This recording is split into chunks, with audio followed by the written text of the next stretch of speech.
श्री शिवाय नमस्तुभ्यम। हर हर महादेव। दोस्तों, आप सभी लोग जानते हैं कि 14 सितंबर 2024 यानी शनिवार को एकादशी तिथि पड़ रही है। और दोस्तों, यह जो एकादशी तिथि है वह भाद्रपद महीने में पड़ने वाली सबसे बड़ी एकादशी तिथि है, क्योंकि यह भाद्रपद महीने में पड़ रही है।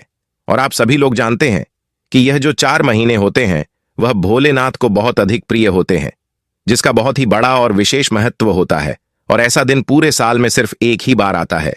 और दोस्तों, आप सभी लोग जानते हो कि शनिवार एकादशी तिथि का अगर सबसे बड़ा कोई उपाय है तो वह एक लाल फूल और एक सफेद फूल वाला उपाय है।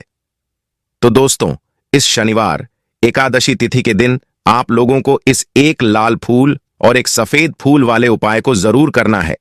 बहुत सारे लोग होंगे जिन लोगों ने इस उपाय को ना किया हो, मतलब पूरा साल निकल गया, उन्होंने किसी भी दिन इस एक लाल फूल और एक सफेद फूल वाले उपाय को ना किया हो। पर दोस्तों, 14 सितंबर शनिवार एकादशी तिथि के दिन आपके पास एक आखिरी मौका बचा हुआ है। तो इस दिन आप लोगों को इस वाले उपाय को जरूर कर लेना है।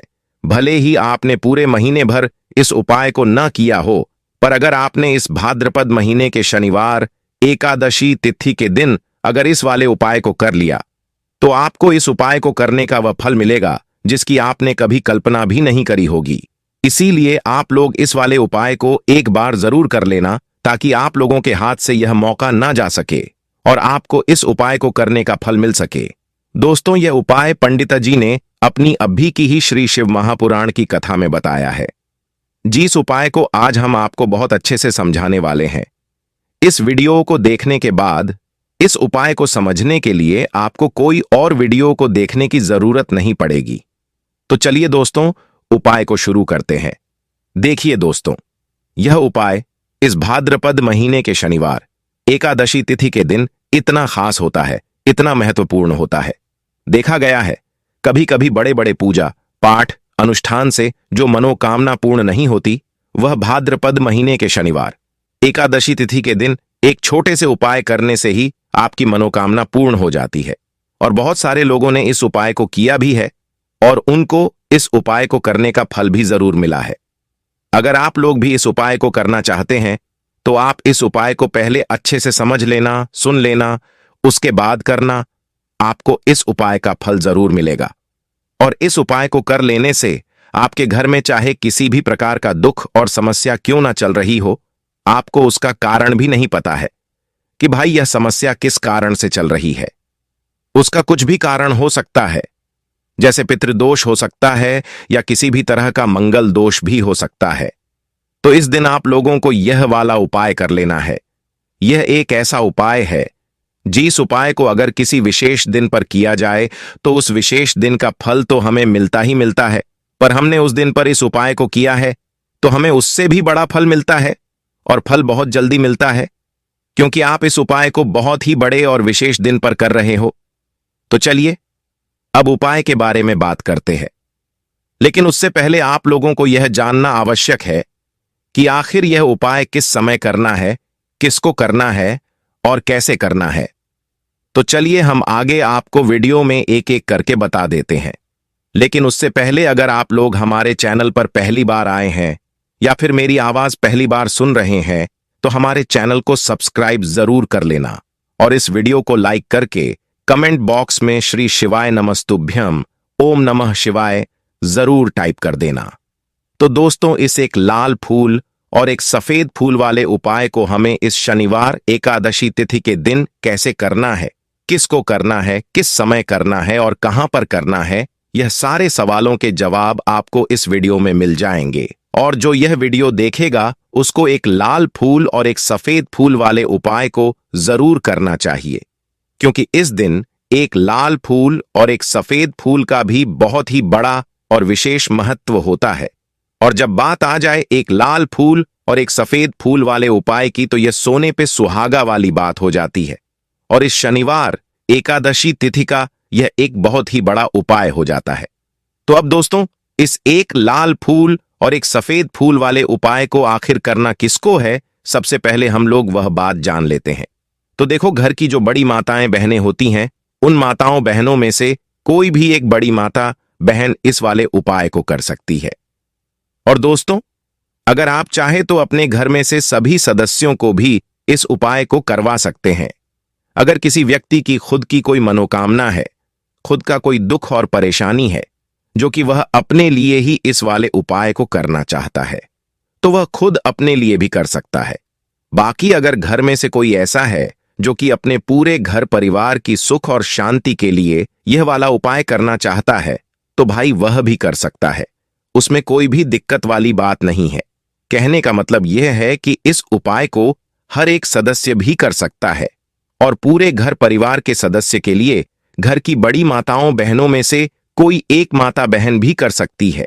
माताएं बहनें अगर घर में उपस्थित ना हो या वह यहां वाला उपाय न कर पा रही हो, तो फिर घर का कोई बड़ा सदस्य भी इस एक लाल फूल और एक सफेद फूल वाले उपाय को कर सकता है। फिर चाहे वह पुरुष ही क्यों ना हो, उसमें कोई भी दिक्कत वाली बात नहीं है। अब दोस्तों, इस एक लाल फूल और एक सफेद फूल वाले उपाय को हमें करना कहां पर है?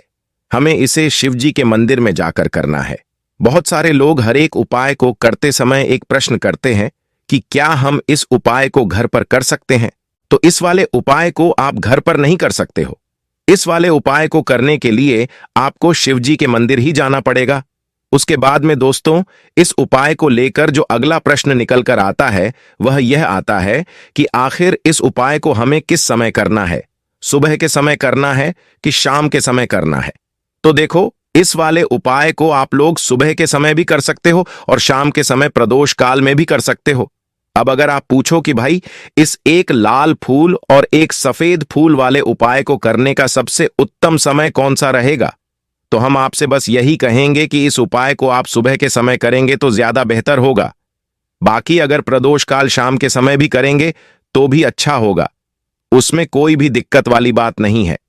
तो अब दोस्तों, जो अगली सबसे बड़ी और महत्वपूर्ण बात आती है वह यह आती है कि सुबह अगर हम उपाय को करेंगे तो हमें कितने बजे से लेकर कितने बजे तक के बीच में करना है, और शाम के समय प्रदोष काल में करेंगे तो हमें कितने बजे से लेकर कितने बजे के बीच में करना है। तो देखो, सुबह जितनी जल्दी हो सके आप उपाय को करने की कोशिश करना। बाकी अगर किसी कारणवश लेट भी हो जाओ, थोड़ी देर भी हो जाए, तो 10 या 11 बजे तक भी आप उपाय कर लेना, पर 12 बजे से ज्यादा देरी ना हो, इस बात का ध्यान रखना। उसके बाद में दोस्तों, अगर शाम के समय प्रदोष काल की बात करें, प्रदोष काल का जो समय होता है वह शाम के 6 बजे से शुरू हो जाता है। मतलब शाम के 6 बजे से लेकर 7 बजे के बीच का जो समय होता है, यह समय प्रदोष काल का समय होता है। पर अभी जो मौसम चल रहा है, इस मौसम में शाम बहुत देरी से होती है, तो आप इस उपाय को 7 से 8 बजे के बीच में भी कर सकते हो। मतलब शाम के 6 बजे से रात 8 बजे के बीच में आप कभी भी इस वाले उपाय को कर सकते हो, उसमें कोई भी दिक्कत वाली बात नहीं है। हम लोग सबसे पहले जानते हैं कि इस उपाय में किस किस चीज की आवश्यकता पड़ेगी। तो देखिए, उपाय का नाम तो एक लाल फूल और एक सफेद फूल वाला उपाय है, पर इस उपाय में कुल मिलाकर 4 सामग्री हमें लगने वाली है। तो यहां पर हम लोग समझते हैं कि इस उपाय की सामग्री क्या है। तो देखो, उपाय की जो सामग्री है वह 4 सामग्री है, जिसमें से सबसे पहली सामग्री है एक बेलपत्र। देखो, बेलपत्र क्या होता है? बेलपत्र जो शिवजी के शिवलिंग पर चढ़ता है। दूसरी चीज है एक शमीपत्र। शमीपत्र वह जो शिवलिंग पर ही चढ़ता है। तीसरी चीज है एक लाल फूल, जो उपाय का नाम है। तो एक यहां पर आपको लाल फूल लेना है। अब यह लाल फूल कौन सा लेना है? देखो, शिवलिंग के ऊपर जो लाल फूल चढ़ता हो उनमें से कोई भी एक लाल फूल पसंद कर लेना, और वह कहीं से तोड़कर या कहीं से खरीद कर लेकर आना और उस लाल फूल को उपाय में प्रयोग कर लेना। उसके बाद में एक सफेद फूल है। सफेद फूल का विशेष रूप से ध्यान रखना। जो सफेद फूल शिवलिंग पर चढ़ता हो, सिर्फ वही सफेद फूल लेकर आना। इसके अलावा कुछ मत लेकर आना, लेकिन केतकी का मत लेना। तो एक मात्रा में ही आपको यह चारों सामग्री चाहिए। एक बेलपत्र, एक शमीपत्र, एक लाल फूल और एक सफेद फूल। यह चारों सामग्री आप लोग तैयार करके रख ले। प्रदोष काल में या सुबह के समय जब भी आप इस उपाय को कर रहे हैं, जैसे ही आपके उपाय की सामग्री तैयार हो जाती है, तो क्या हम सीधा उपाय को करने के लिए इन चारों सामग्री को लेकर उपाय करने के लिए जा सकते हैं? तो यहां पर आपको इस बात का ध्यान रखना है कि हम भगवान शिव जी को प्रसन्न करने के लिए तो जा रहे हैं, हम अपनी मनोकामना को पूर्ण करवाने के लिए तो जा रहे हैं, पर हमें यह दर्शाना बिल्कुल भी नहीं है कि हम सिर्फ अपने फायदे के लिए भगवान शिव जी के मंदिर में आए हैं। इसलिए हम इस उपाय को करने के साथ साथ में भगवान शिव जी की पूजा अर्चना के लिए कुछ सामग्री भी जरूर लेकर जाएंगे। जैसे कि सुबह के समय अगर आप इस एक लाल फूल और एक सफेद फूल वाले उपाय को कर रहे हो, तो भाई सुबह के समय आपको एक लोटा जल लेकर जाना है। जो लोग प्रतिदिन शिव जी के मंदिर जाते हैं, पूजा अर्चना करते हैं, जल चढ़ाते हैं, फूल बेलपत्र सब कुछ चढ़ाते हैं, भाई वह अपनी पूजा अर्चना वैसी की वैसी ही करना।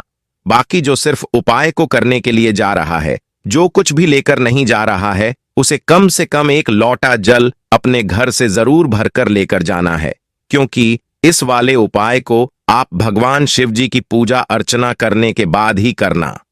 वहीं अगर बात करें शाम के समय की, अगर कोई व्यक्ति शाम के समय प्रदोष काल में इस वाले उपाय को कर रहा है, तो भाई आपको मात्र एक घी का दीपक तैयार करना है। ये बात हम हमेशा बोलते हैं कि अगर उपाय शाम के समय प्रदोष काल में कोई कर रहे हो, तो दीपक का विशेष महत्व होता है। प्रदोष काल में जो भी व्यक्ति भगवान शिव जी के मंदिर में दीपक जलाता है, उसके जीवन से सारी दुख और परेशानियां भी दूर होती हैं। तो आप लोग अगर इस उपाय को शाम के समय प्रदोष काल में कर रहे हो, तो इस दिन दीपक का विशेष रूप से ध्यान रखना है। ये जो दीपक आप लोग लोगे या आटे का लोगे, जो आटा आप गूंद दोगे, उसके अंदर कुछ भी मत डालना। मात्र सादा आटा लगाकर उसे तैयार कर लेना और एक मीडियम साइज का दीपक तैयार कर लेना। वह दीपक ना ज्यादा छोटा हो ना ज्यादा बड़ा हो। उसके बाद में दीपक आपका तैयार हो जाए तो इसके अंदर जो बाती रखोगे वह गोल बाती रखोगे। देखो, गोल बाती भी दो तरह की होगी, एक बाजार की और एक घर वाली। तो कोशिश करना अपने घर में जो रुई रखी हुई है, उस रुई से आप लोग एक गोल बाती अपने ही हाथों से बनाओ। उपाय का फल अच्छा मिलता है। जब हम किसी भी उपाय को अपने हाथों से परिश्रम करके तैयार करते हैं, तो भगवान शिव जी जल्दी प्रसन्न होते हैं। आपको उस दीपक के अंदर एक गोल बाती रख देनी है। इसके अंदर आप लोग शुद्ध देसी गाय का घी डालोगे। इस बात का विशेष रूप से ध्यान रखना, क्योंकि भगवान शिव जी के सबसे प्रिय दिन और प्रिय समय पर हम लोग इस वाले उपाय को कर रहे हैं। तो थोड़ा सा शुद्ध देसी गाय का घी इतना डालना कि वह दीपक कुछ समय तक चल सके। बाजार वाला मिलावटी घी मत डालना, ना भैंस का घी डालना। शुद्ध देसी गाय का घी आपको ढूंढने में थोड़ी मेहनत लगेगी और महंगा भी मिलेगा, पर गाय के घी से भगवान शिव जी प्रसन्न होते हैं और उसी शुद्ध देशी गाय की घी से घर में बरकत भी बनी रहती है और हमारे घर में सुख शांति भी बनी रहती है। इसलिए इस शुद्ध देशी गाय का घी को अपने घर में हमेशा रखा करो। वह भगवान शिव जी के कार्यों में भी उपयोग में आता है और उपायों में भी हम लोग प्रयोग कर सकते हैं। तो यहां पर आपकी सारी तैयारियां हो चुकी है। उपाय को करते समय शुद्धता का विशेष रूप से ध्यान रखें। सुबह कर रहे हो तो भाई सुबह तो आपको स्नान करना ही करना है। बाकी शाम को कर रहे हो तो शाम को मात्र हाथ मुंह धोकर भी आप लोग इस वाले उपाय को कर सकते हो। उसमें कोई भी दिक्कत वाली बात नहीं है। उपाय की पूरी सामग्री तैयार करके और पूजा सामग्री लेकर आपको अपने घर के पास वाले भगवान शिव जी के मंदिर पहुंचना है। जहां पर शिवलिंग विराजित हो, शिवालय हो, वहां पर आप लोगों को पहुंचना है। और जैसे ही आप भगवान शिव जी के मंदिर पहुंचते हो, वहां जाकर ही उपाय शुरू नहीं करना है। पहले आपको भगवान शिव जी की पूजा अर्चना करनी है। पूजा अर्चना कैसे करोगे? सुबह के समय गए हो तो एक लोटा जल वगैरह जो भी पूजा सामग्री लेकर गए हो, तो पहले पूजा सामग्री से आप लोग भगवान शिव जी की पूजा कर लो। जो व्यक्ति सिर्फ एक लोटा जल लेकर गए हैं, वह शिव जी के शिवलिंग पर मात्र एक लोटा जल एक धारा से धीरे धीरे करके चढ़ा दो। अपनी पूजा अर्चना आप लोग पहले पूरी कर लो। और अगर आप शाम के समय कर रहे हो तो पहले भगवान शिव जी के शिवलिंग के पास में जाकर बैठना है। आप जो दीपक तैयार करके लेकर आए हो, उस दीपक को पहले जलाना है। ये जो दीपक आप लोग जलाओगे, ये किसी और की माचिस से मत जलाना। अपनी ही माचिस अपने ही घर से लेकर आना और इस दीपक को अपने ही माचिस से जलाना। अगर आपने मंदिर की माचिस या किसी और की माचिस ले ली, इस उपाय को करने में इस उपाय का फल उस व्यक्ति को भी थोड़ा बहुत मिल जाएगा। इस बात का ध्यान रखना। अपने घर से अपनी ही माचिस लेकर जाना और इस दीपक को जलाना। दीपक को जलाने के बाद भगवान शिव जी के शिवलिंग के पास में रख देना। शिवलिंग के इतना पास भी मत रखना कि भगवान शिव जी को आंच लगे। थोड़ी सी दूरी बनाकर ही इस दीपक को शिवलिंग के पास में आप लोग रख दीजिएगा। अब जैसे ही आपकी पूजा अर्चना हो जाती है, उसके बाद उपाय को करने के लिए आप भगवान शिव जी के शिवलिंग के सामने या आसपास कहीं पर भी बैठ जाइए। उपाय को करने से पहले आप लोग अपनी वह चारों पूजन सामग्री निकाल लीजिए और भगवान शिव जी के शिवलिंग के ऊपर एक माता अशोक सुंदरी जी का स्थान देख लीजिए। माता अशोक सुंदरी जी का जो स्थान होता है वह जलाधारी के ऊपर होता है। आप लोगों ने देखा भी होगा कि शिवलिंग की जलाधारी के बिल्कुल बीचों बीच में होता है। जलाधारी के बिल्कुल बीचों बीच का जो स्थान होगा वह माता अशोक सुंदरी जी का स्थान होगा, क्योंकि यहीं पर हमें यह उपाय को करना है। अब हम उपाय को करना शुरू करते हैं। आप सबसे पहले अपना एक बेलपत्र उठा लो। एक बेलपत्र को आपको माता अशोक सुंदरी जी वाले स्थान पर सबसे पहले समर्पित करना है। बेलपत्र की डंडी का मुख जलाधारी की तरफ होगा, जहां से जल बहता है और नीचे गिरता है, और बीच वाली बड़ी पत्ती का मुख शिवलिंग की तरफ होगा। इस तरीके से आपको इस बेलपत्र को माता अशोक सुंदरी जी वाले स्थान पर समर्पित कर देना है। उसके बाद में अपना एक शमी पत्र उठा लो जो आप उपाय के लिए लेकर आए हुए हो। शमी पत्र को उठाकर शमी पत्र की भी जो डंडी का भाग होगा वह जलाधारी की तरफ करके, जहां से जल बहता है और नीचे गिरता है, उस तरफ करके पत्ती वाला भाग शिवलिंग की तरफ करके इस शमी पत्र को भी उस बेलपत्र के ऊपर आपको समर्पित कर देना है। समर्पित करने के बाद अब आप अपना एक लाल फूल लड़ लो जो आप उपाय को करने के लिए लेकर आए हुए हो। इस लाल फूल का जो खिला हुआ भाग होगा, चाहे वह गुलाब का फूल हो, चाहे कोई सा फूल जो शिवलिंग पर चढ़ता हो, उस फूल का जो खिला हुआ भाग होगा वह शिवलिंग की तरफ होगा। बाकी फूल का जो पीछे का भाग होगा वह जलाधारी की तरफ, जहां से जल बहता है और नीचे गिरता है, उस तरफ होगा। और आखिरी में आपका जो एक सफेद फूल बचा हुआ है, इस सफेद फूल को भी आपको लेना है और सफेद फूल का जो खिला हुआ भाग होगा वह शिवलिंग की तरफ होगा। जहां पर शिवलिंग रखा हुआ है उस तरफ होगा, और डंडी का भाग जलाधारी के पीछे की तरफ हो जाएगा, मतलब जहां से जल बहता है और नीचे गिरता है।